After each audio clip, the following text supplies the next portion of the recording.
should be recording in a second. And so I'll just pass over to Anthea Darrington and Emily Witham from the Agriculture Energy Investment Plan team. Thank you very much, Sarah.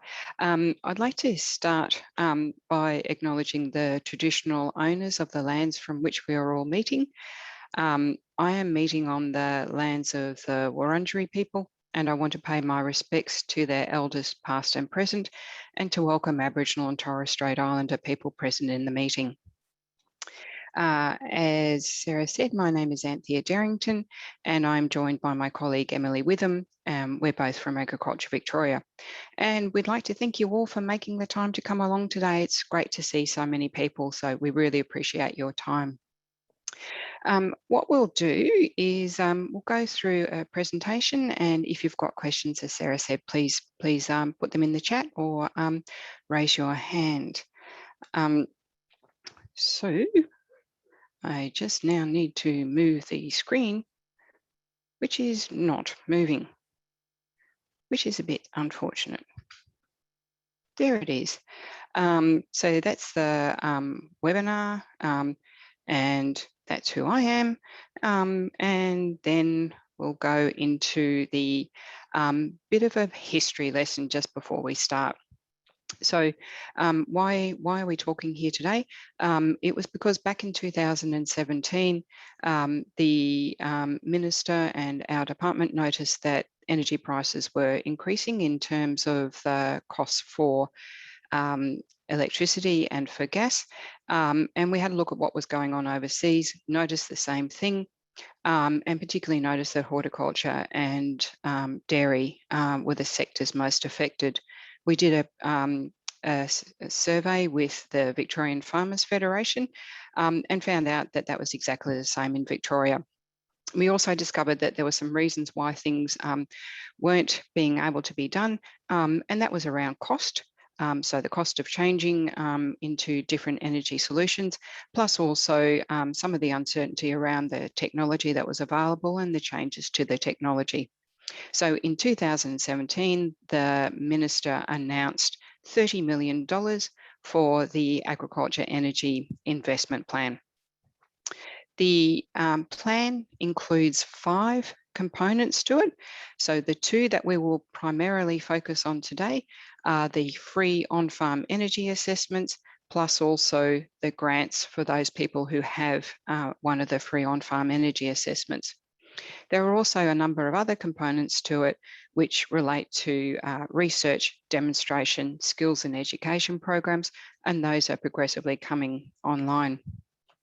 Now, what happened with the program, which ended up starting in 2018, was that it was oversubscribed. So it was very popular, with ending up with 794 free on-farm energy assessments completed, and over 425 grants across a range of different grants. So the government thought that they had to do something about that. So I will now hand over to Emily. Perfect. Thank you, Anthea. Yes, so under last year's budget, we received additional funding to relaunch the program. So we were fortunate enough to receive an additional $30 million that funded applications that were in the last program that were oversubscribed, and then to recommence the program. So the program's based on the same principles. However, we've made a couple of tweaks to it. And this has been based on feedback that we received from running the last program. So while the focus of the current program is still really around that energy efficiency, we have also taken into considerations things such as water efficiency, waste reduction, productivity improvements, and they will also form a basis of the on-farm energy assessment. So the things that remain the same is those free on-farm energy assessments. We've broadened the pool of energy assessors that we have working with us, which allows us to get more assessments done in a slightly more timely manner. And so that remains the same, that there's the type 1 on-farm energy assessments for those that have energy bills between $8,000 and $25,000, and the type 2 on-farm energy assessments for those that have energy bills over 25,000. Your energy bills look at things such as electricity, gas, and on-farm diesel use that's not for driving vehicles around the farm. So this for, you know, in broadacre farming will be things like using your headers and the like. A slight change this time when we move into the grant space is that we have a fast track rebate. Now this replaces, or I guess is a substitute to the streamlined dairy applications that we had last time. So in order to be able to apply for a fast track rebate, you have to have had an on-farm energy assessment completed through the program. That can be under the current program that was launched in March, or it can be under the previous program. It will allow you to go and make a purchase that aligns directly to your on-farm energy assessment. So for example, if you're recommended to get 10 kilowatt of solar and you choose to go and get 10 kilowatt of solar, if that's the same as what's listed in your on-farm energy assessment, you can make that purchase and then apply for a rebate. You'll need to request a link from the department to be able to do that, or once you've had your on-farm energy assessment completed, you'll be sent a link to be able to allow you to apply for a fast track rebate. Once you've received your completed on-farm energy assessment, you'll have 3 months to submit a fast track rebate request.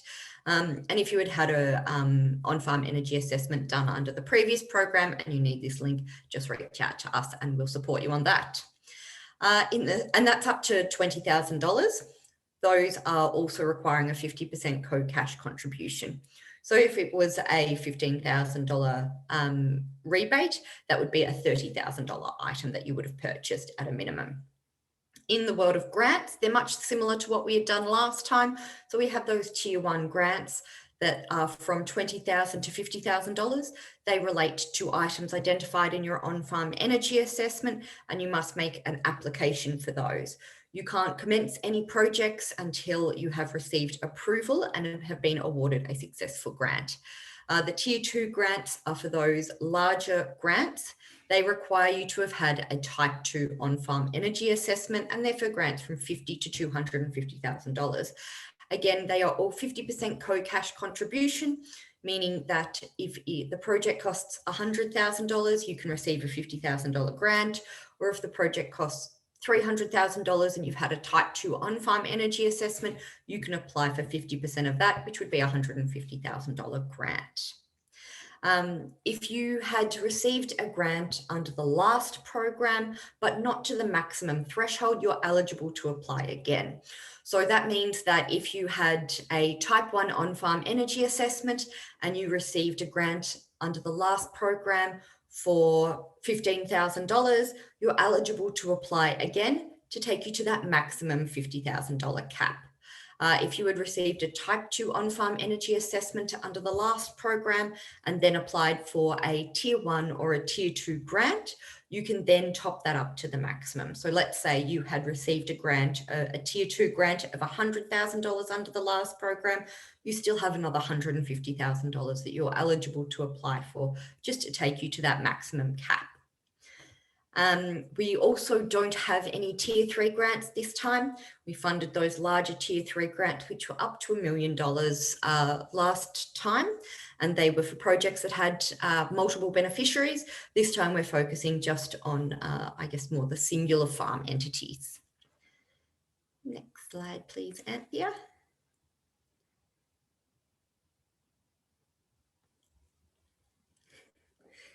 Maybe.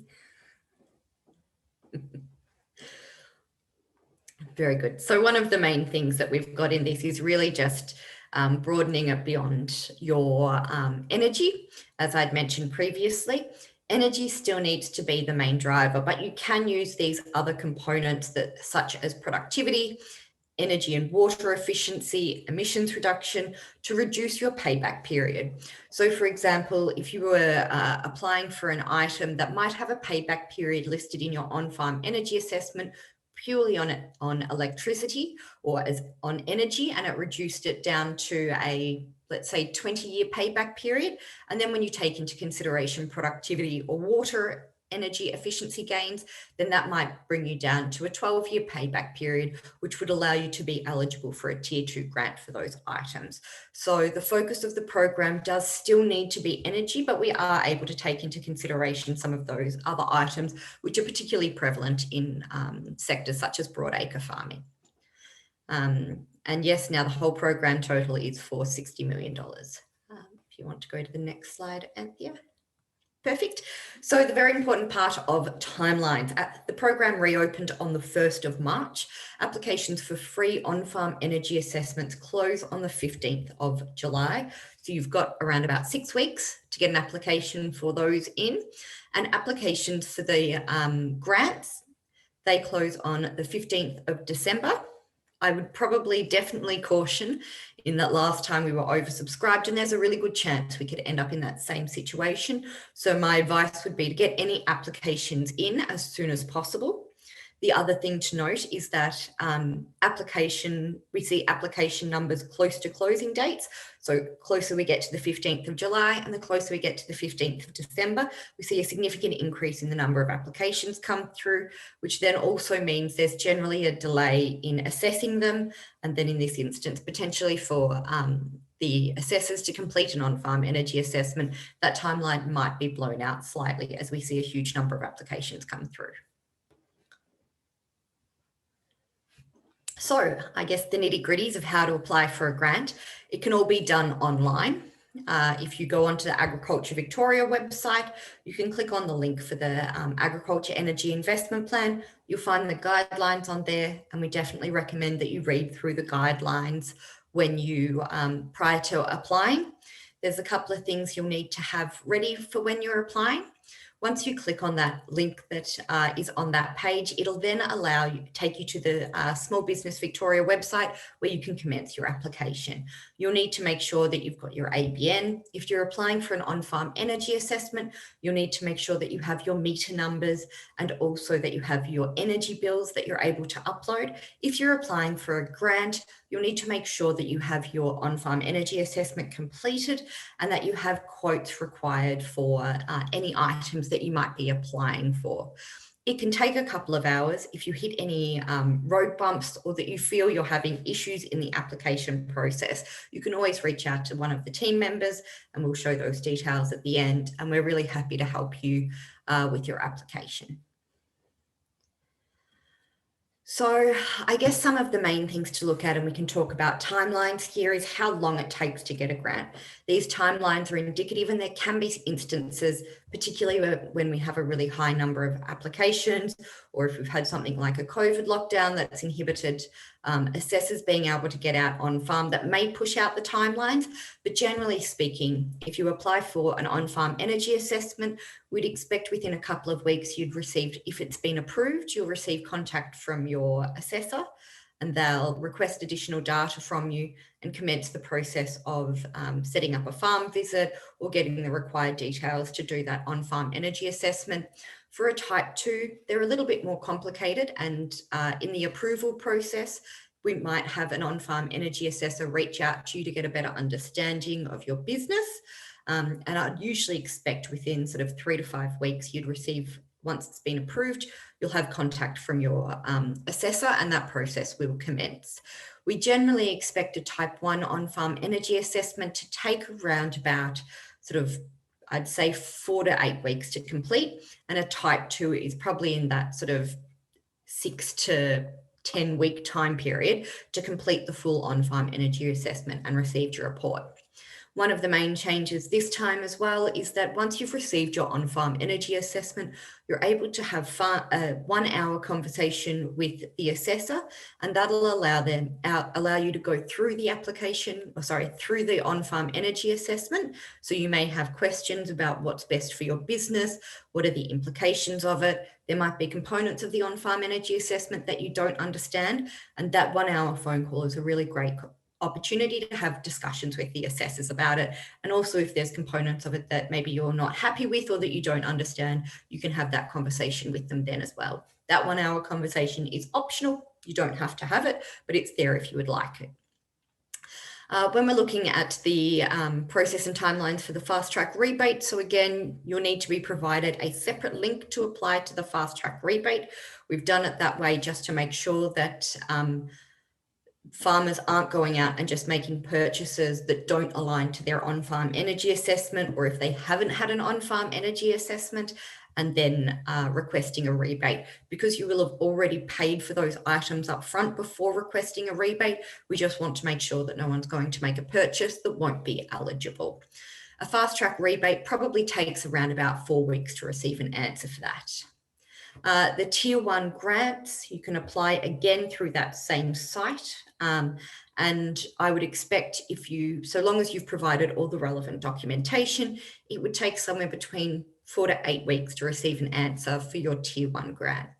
When it comes to the tier 2 grants, as they are a little bit more complex, it usually takes somewhere in that sort of 4 to 8 week period to receive an answer for your grant.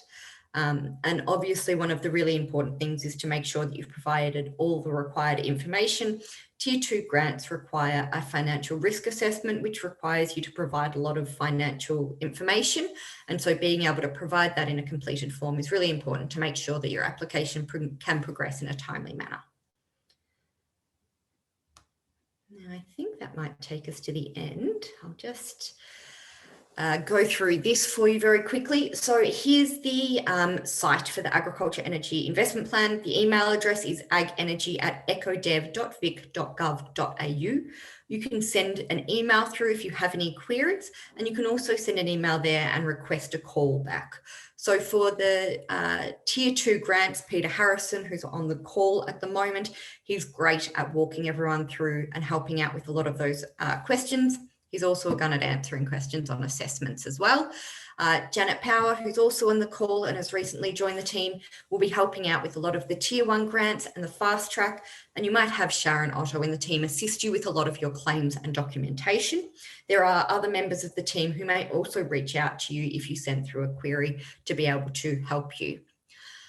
So that takes us to the end of the formal presentation. And I think now is probably a good time to allow for some questions if anyone has any that they would like to ask at the moment. They can be sent through there. While we're waiting for anyone to send through any questions, Peter, was there anything that you would like to raise that I've potentially missed at all?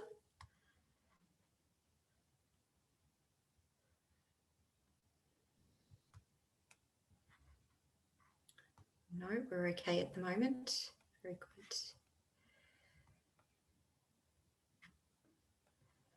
And I believe we had, you're just on mute, Anthea, as well. Yeah, sorry. Oh, that was the one I was going to ask you, if you could answer a question that we had earlier.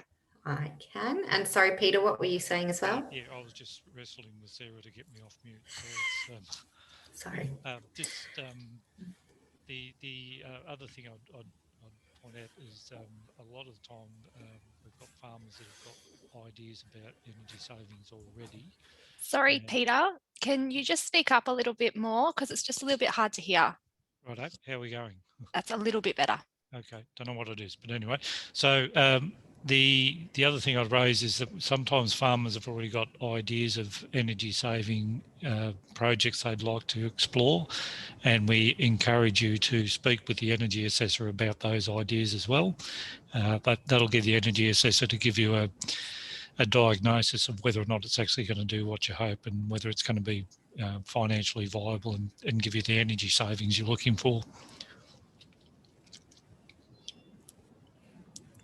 Yeah, great. That's very good advice. Thank you, Peter. We also had a question come through earlier that was around if you'd been awarded a grant in the previous years, are you able to reapply for a different section of the business? So there's probably two answers to that, depending on what your situation is. And if you would like to reach out afterwards, we're always happy to have a conversation in a little bit more detail with you about this. If you had applied for a grant previously and you had had a type 1 on-farm energy assessment, you're still only able to receive up to $50,000 with that type 1 on-farm energy assessment. So if you had received less than that under the previous program, then yes, you can apply up to that maximum amount under the new program. Again, if you had had a type 2 on-farm energy assessment and you had received a grant less than $250,000 in the previous program, then you would be able to apply for a grant for that remaining amount. If you had reached your maximum value, it would depend what the other part of the business means for you. So if you were looking to have, let's say you've got your business and you've got a pack house, your farm and an orchard and a pack house, and they operate under separate ABNs, but are all on that one physical location, that would just be considered, you would only be able to have the one application there. If you had a separate part of your business that was on a separate physical location and operated as an independent entity, so might have separate farm managers and separate financials, then you would be able to seek a new application to have that other part of the business done. But I guess the answer to that's a bit complicated depending on what your business structure is and exactly what you're after. So that if that doesn't answer your question, feel free to reach out and we can provide a little bit more information on that. All right, there's a couple of questions that have come in. The first question is, can we have a copy of this PowerPoint, please? You may. Yeah, and there is also a recording as well, so we may be able to share that around as well. The next question was, if a farmer is currently building a new building which have substantial energy costs, are they able to apply? Yeah, someone's building a new building and the completion date is due in September this year. Peter, do you want to answer that one, or do you want me to just check? All right, I'm just getting unmuted again. So the answer is it depends. So if you're doing a new building, so if you're on a dairy farm, for instance, and you're building a new dairy, we would look at the option of energy saving initiatives in that case, because you'd be able to compare it against the old dairy. So, if you had a dairy where you were just transferring the existing infrastructure across, well, you wouldn't get any energy savings. So it's something we would potentially look at. The basis of the program, however, is that it's designed to reduce the existing on-farm energy costs, not cover new development or expansion. So now, the reason behind that is, and it's going to sound pretty blunt, but if you're going to the trouble of building a new packing shed, for instance, up in the northwest of Victoria, and then you connect it up to mains power and turn around 6 months later and say, I'd like a grant to reduce my energy costs, our answer would be, the renewable energy option should have been part of your planning in the construction of this rather significantly expensive shed. So it's got to get to a point somewhere where this becomes business as usual. So that's why we haven't got developments as part of this initiative. Yeah, exactly. And I think a part of that is that in order to have the on-farm energy assessment completed well, you need to have the 12 months of energy bills. And if they aren't there because you're in the process of building a new structure, then that would render that ineligible. Awesome. Thank you, Emily and Peter. The next question here is, how are assessors selected and how do they make contact? Yep. So we have a pool of 17 on-farm energy assessors. They are allocated to a successful farmer based on availability, geographical location, and some business or some assessors have special expertise in different areas. Where possible, we'll align those. But overall, it would just be based on availability, geographical location, and any specialised skills that the assessors have. Once you have received a voucher to say that you've been approved and that your assessor has been allocated to you, you may receive an email from the on-farm energy assessors, but generally they will reach out and make a call, and that should happen within a week of receiving your voucher. And again, if for some reason you have an issue there or you feel it hasn't been done in a timely manner, please reach out to us and we can always follow up for you. Awesome. Thank you, Emily. We have got another question here. Are you able to apply for 2 different items that equal the total amount of the Tier 2 grant, or is it 1 item per grant? And this is in terms of machinery. Yep. So you can apply for multiple items under the one application. So for example, your on-farm energy assessment, it might have 10 items or pieces of equipment that are listed to have significant energy savings. You might choose to implement 3 of them at the moment, and you might wish to apply for a grant for those 3 items. That's perfectly fine to put them all under the one grant application, so long as that's to that maximum grant threshold. Fantastic. Thank you for that, Emily. I am not seeing any more questions that have come through. We have gone through most of them. So if you do have any questions, please keep sending them through. Is there anything else, Emily or Peter or Anthea, that you'd like to add? Probably there's just one topic I would like to raise. It's a question I get quite regularly. When you're operating more than one farm, you can choose to have all your properties assessed under one energy assessment report. What we've got to be a little bit careful with there is, for instance, if you had a farm in Gippsland and you had a farm in the Western District and you're running a split enterprise, if you choose to do them on one application, that's fine. But when it comes to actually applying for a grant, the application is limited to, say in a Tier 2 grant, $250,000. So if you've got 2 different properties, it may be better to apply for 2 separate grants because then how we do it is we work it on the property. We base the application on the property, not on the ABN number.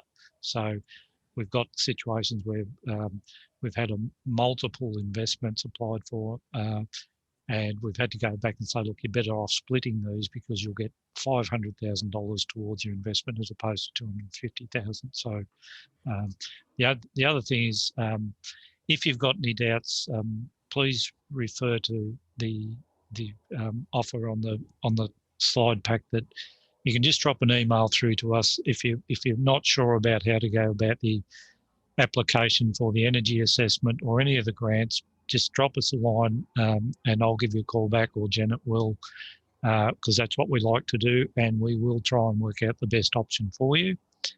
The other thing is, when you have your energy assessment report and you've got some ideas, if you just want to talk through what options are there and what may or may not go forward, I'm more than happy to talk to you about that as well, just so that we get the right application in and we get you the best opportunity to get the best support.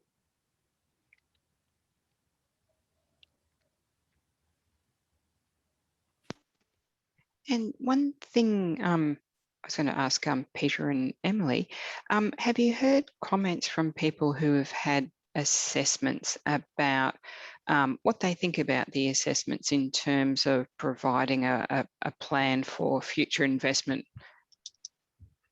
Yeah, mostly the feedback that we've received has been that it's a really useful tool. Whether anyone has applied for a grant or not, the report itself is really helpful for long-term planning for your business. So in addition to being able to apply for a grant for items, there's some no and low cost opportunities for saving energy on your farm, and those things can be implemented usually pretty quickly.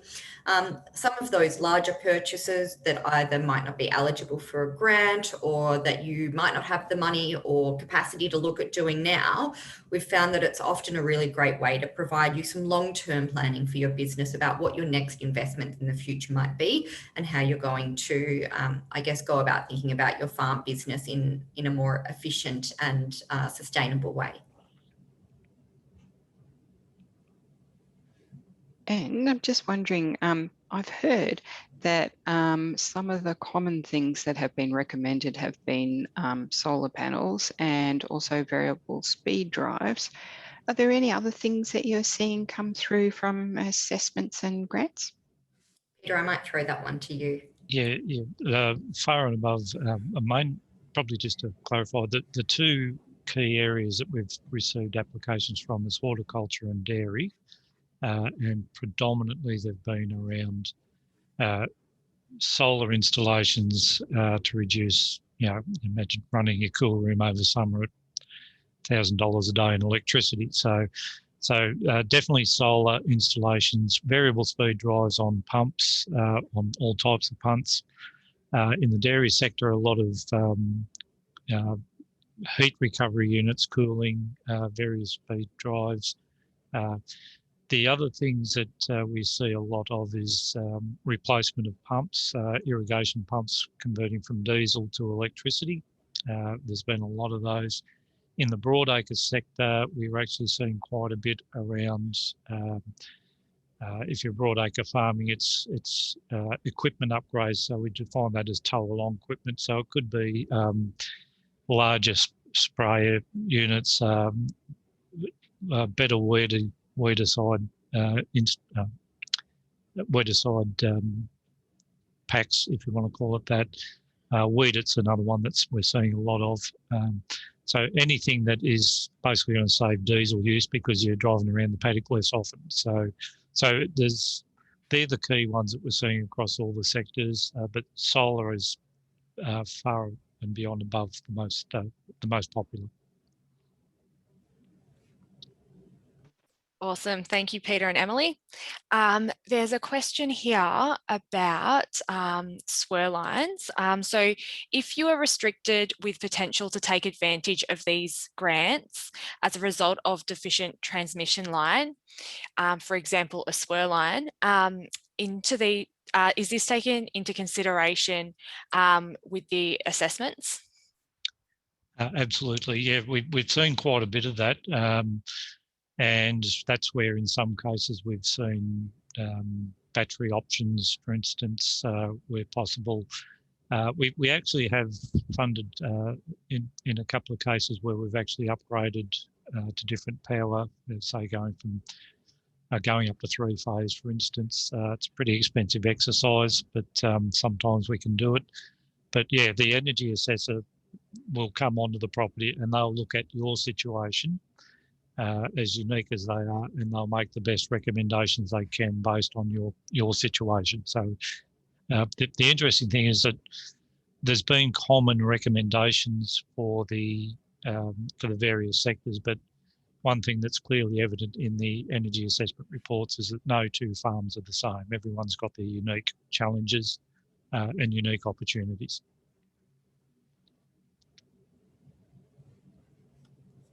Awesome. Thanks, Peter. And there is a question here. Does Dairy Australia have a role in the process? I might almost throw that one over to Anthea as well, I think, who was more involved in the original setup of it as well. I'll say something. Thanks, Em and Emily, and also allow Peter to talk. Yes, we do work closely with Dairy Australia. Dairy Australia actually did a program before the government program that did on-farm energy assessments as well. So we learnt a lot from what they did.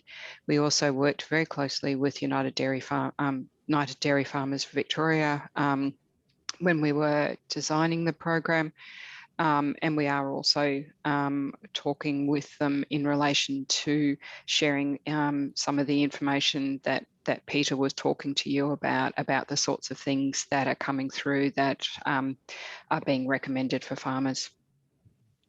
And yeah, we've also done a number of presentations with Dairy Australia at various seminars too. So yeah, we are working as closely as we can with these guys because they help us to promote the program. Awesome. And there's a question that's come in, which you may or may not be able to answer. Will New South Wales have a similar program?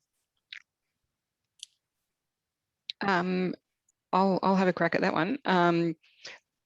Short answer is we don't know what another government does. Longer answer is Sarah, who's helping us out, is very heavily involved in talking with colleagues from New South Wales, and we work very closely with them, and particularly in relation to the site that we have for energy smart farming, which I'm sure Sarah will put into the chat so you can see that now.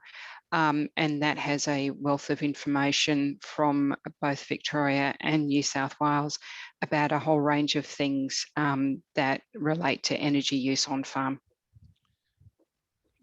Can I just add a little bit as well? Because the other thing which possibly relates to some concern, the way we assess the eligibility for a property is that it is in Victoria.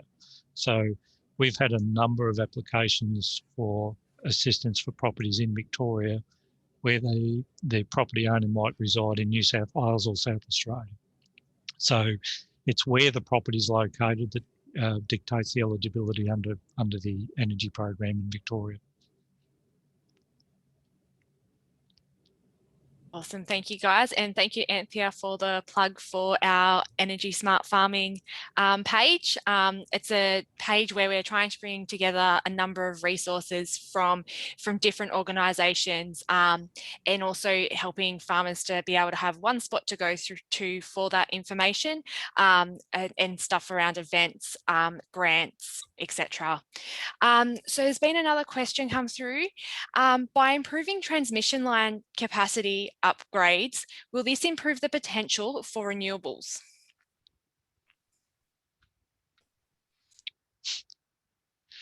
Everybody's looking at each other. So there's a range of different answers to that. We are focusing on the on-farm energy assessments, on-farm energy issues, and to the greatest extent possible, the benefit that comes from farmers in relation to energy is being able to generate energy for use on your own farm. We have seen things over the years where feed-in tariffs originally for solar were 14, 15 cents, and now they're a lot lower. So in terms of renewable energy, certainly transmission lines provide a great opportunity for the large solar, large wind farms to be able to help regional communities be able to be powered by renewable energy. In terms of the difference it makes on farm, it really is about what actually makes sense for you on your farm, where you can control your energy costs and your energy use. Yeah, I think the other, just to add on, the program is not designed to turn farmers into energy generators. It's purely and simply to reduce energy costs. Now, we're not promising we're going to eliminate energy costs. It's about reducing energy costs to a manageable level. The average reduction we look at is around the 30% mark. We've seen as high as 80% reduction in energy costs, but 30, 50, 60% is not uncommon, and it's very unusual to see anything under the 30% level. But from the point of view of solar production, the solar company will come on farm if you've had an energy assessment done and tell you that the size recommended is nowhere near big enough and immediately try and sell you something else. That is based usually on surplus energy being generated back into the grid. you've got to be very, very careful.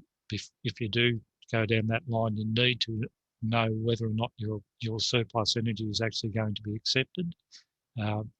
It has to be able to be connected through the transformer, which may not be the right type or may not be big enough. So you have to check all those things before you commit to that larger system.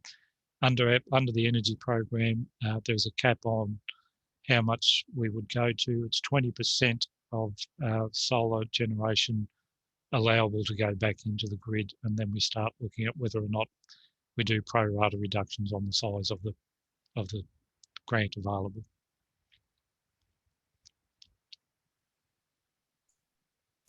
Fantastic. Thank you, Peter. And that I've seen no more questions have come through there. And we are coming to the end of our time today as well. So just like to say thank you to Emily, thank you to Anthea, and a thank you to Peter for their presentation today.